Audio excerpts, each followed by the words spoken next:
Mae gofalwyr ifanc wedi dweud wrthyn ni eu bod nhw am gael Cerdyn Adnabod i helpu sicrhau eu bod nhw gael y cefnogaeth a maen nhw'n ei angen, a'r gydnabyddiaeth a maen nhw'n ei heiddi.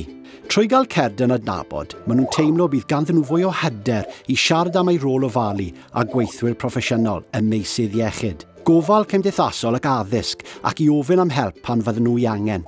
Mae Llywodraeth Cymru, Ymddiriedolaeth Gofalwyr Cymru ac awdurdodau lleol ledled Cymru wedi bod yn cydweithio fel bod pob gofalwr 18 oed ac iau yn gallu cael Cerdyn Adnabod erbyn 2022.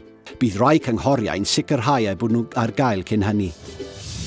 Mae'r Cerdyn Adnabod newydd gofalwyr ifanc yn helpu ni mewn cymaint o ffyrdd, ond dim ond os bydd pawb yn cyd-dynnu ac yn gwneud y gorau honno y bydd y Cerdyn yn gweithio.